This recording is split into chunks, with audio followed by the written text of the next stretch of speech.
अब आपको दिखाते हैं नेशन 24 रफ्तार के साथ। दिल्ली आबकारी घोटाले मामले में आज ईडी की सामने होगी पेशी। बीआरएस एमएलसी कविता होंगी पेश। अरुण पिल्लई से कविता का आमना सामना कराएगी ईडी। मनीष सिसोदिया की मुश्किलें बढ़ी। राउज एवेन्यू कोर्ट में सिसोदिया को 17 मार्च तक के लिए ईडी की रिमांड पर भेजा। आज ईडी करेगी पूछताछ।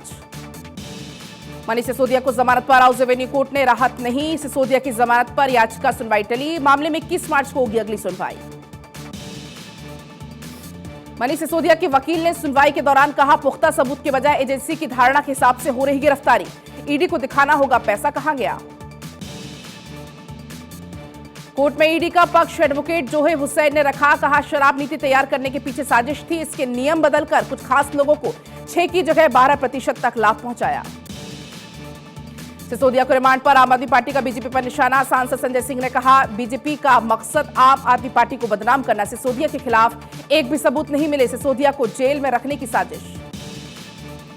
सीएम केजरीवाल का बिना नाम लिए केंद्र सरकार पर बड़ा हमला। ट्वीट कर लिखा, हिरण्यकश्यप अपने आप को भगवान मान बैठा था। उसने प्रहलाद को ईश्वर की राह से रोकने के लिए अनेक प्रयत्न किए, जुल्म किए। आज भी लोग कुछ अपने आप को भगवान मान बैठे हैं। कांग्रेस का आम आदमी पार्टी पर निशाना। कांग्रेस नेता अलका लांबा ने कहा, कट्टर ईमानदार की बातें करने वाले कट्टर बेईमान निकले। भ्रष्टाचार के मामले में इनके कई मंत्रियों को इस्तीफा देना पड़ा। ईडी की कार्रवाई पर बोले छत्तीसगढ़ के सीएम भूपेश बघेल। कहा, भ्रष्टाचार हुआ है तो कार्रवाई होनी चाहिए, चाहे वो किसी भी राज्य में हो, लेकिन ये कार्रवाई केवल चिन्हित राज्यों में हो रही है, बीजेपी शासित राज्यों में नहीं। भारत ऑस्ट्रेलिया के वार्षिक शिखर सम्मेलन आज। ऑस्ट्रेलियाई पीएम भी करेंगे शिरकत।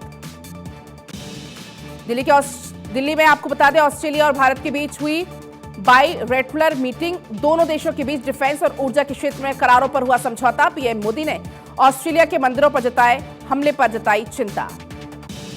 ऑस्ट्रेलिया के पीएम अल्बनीज के साथ बैठक के बाद प्रधानमंत्री मोदी ने कहा, दोनों देशों के संबंध मजबूत हो रहे हैं। हम व्यापक आर्थिक समझौते पर काम कर रहे हैं।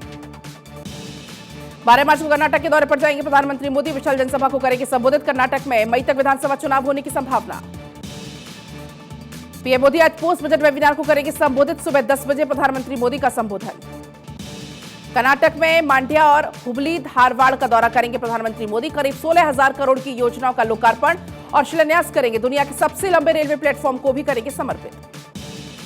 प्रधानमंत्री मोदी के मां के प्रति प्रेम को सभी ने किया सलाम। माइक्रोसाइट पर साझा किया शोक संदेश। मिशन 2024 की तैयारी में बीजेपी। मुस्लिम मतदाताओं को लुभाने की तैयारी। ईद के बाद बीजेपी का स्नेह मिलन अभियान। पश्चिमी यूपी से अभियान की तैयारी। बीजेपी ने एक देश एक डीएनए का दिया नारा। केंद्रीय गृह मंत्री अमित शाह आज एनपीडीआरआर के तीसरे सत्र को करेंगे संबोधित। दिल्ली के विज्ञान भवन में चल रहा है सत्र। मेरठ में उपराष्ट्रपति जगदीप धनखड़ आयुर्वेद महाकुंभ का उद्घाटन करेंगे। सीएम योगी भी रहेंगे मौजूद। जेपी नड्डा का डीएमके पर बड़ा हमला। कहा, यह पार्टी तमिलों की नहीं बल्कि अपने प्रिय पुत्र का रखेगी ख्याल। डी का मतलब वंश, एम का मतलब धन की ठगी और के का अर्थ होता है कट्टा पंचायत। कपिल सिब्बल ने बनाया नया मंच। गैर बीजेपी मुख्यमंत्रियों और नेताओं को दिया न्योता। आज जंतर मंतर पर जुटेंगे कई दिग्गज नेता। खड़गे सीडब्ल्यूसी के सदस्यों की लिस्ट कर सकते हैं जारी। संगठन के नए पदाधिकारियों की लिस्ट भी होगी जारी। हिट लिस्ट में टॉप पर वेणुगोपाल, जयराम रमेश का नाम। प्रधानमंत्री मोदी से मिले छत्तीसगढ़ के सीएम भूपेश बघेल। पीएम मोदी से जल्द जनगणना कराने की मांग। पीएम से कोल रॉयल्टी, जीएसटी क्षतिपूर्ति के मुद्दे पर भी चर्चा।